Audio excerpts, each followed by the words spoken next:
বলছি দাদা কি নাম আপনার? আমাদের বেতন নিয়ে এসছে কি নাম আপনার? আমার নাম বিজু জমাদার, হাইদ্রাবাদের হসপিটাল কোয়ার্টারের সেক্রেটারি। আজ কি বিক্ষোভ দেখাচ্ছেন পৌরসভার বিক্ষোভ সামনে? আমাদের বকেয়া বেতন আমাদের মিটিয়ে দিতে হবে, তবে আমরা কাজে যোগদান দিই। এর আগেও তো বহুদিন ধরে এই আন্দোলন করে আসছেন আপনারা। বহুদিন ধরে তো এই চোর দল বসেছিল, তো বহুদিন তো থাকবেই। আমাদের অন্যায়টা কি বলতো, সকালবেলা উঠে নিয়ে আমরা শহরকে পরিষেবা দিই, এটাই আমাদের অন্যায়। তো এর আগেও তো পৌরসভা থেকে কথা দিয়েছেন। আমাদেরকে এখন অথরিটিটা বলে যে তোমাদের তো এক্সট্রা রোজগার আছে। আরে এক্সট্রা রোজগার কি আছে? যারা রাস্তা ধার দিতে যায়, ড্রাইভাররা গাড়ি চালায় এবং আমাদের যে সাফাই কমে তারা নোংরা ওঠায়, এই নোংরার থেকে যেটা দুই একটা যে জিনিসগুলো বেরোয় সেইগুলাই বিক্রি করে নিয়ে এক্সট্রা রোজগার করে এরা। আর ওরা যে চুরি করে, সাদা কলমে চুরি করে, সেইটা আর বলতে পারে না।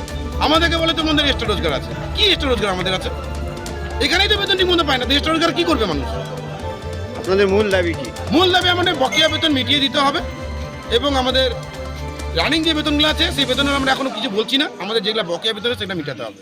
কতদিনের বেতন বকে আছে? আমাদের 7 মাস ধরে বেতন বকেয়া আছে। কতটা অসুবিধার মধ্যে পড়ছে? প্রচণ্ড অসুবিধার মধ্যে পড়ে আছি, যেহেতু এখন ছেলে মেয়েকে পড়াশোনা, টিউশনি, লাইনের বিল, মুদিখানা দোকান, বাজার ঘাট কোনোখানেই কোনো কিছু হয় না।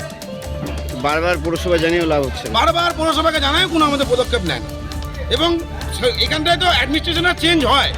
আর এর আগে ছিল যেমন মনে করেন যে চেয়ারম্যান, এখন বসছে এসডিও সাহেব। এসডিও সাহেবকে বলছি, উনি বলছেন 2 দিন সময় দাও।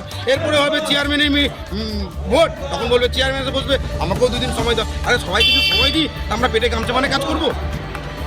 পরবর্তী পদক্ষেপ কি হবে আপনার? পরবর্তী পদক্ষেপ আমাদের একটাই পদক্ষেপ দাদা, আমাদের বকেয়া বেতন মিটিয়ে দিতে হবে, তবেই আমরা কাজে যোগদান দিই।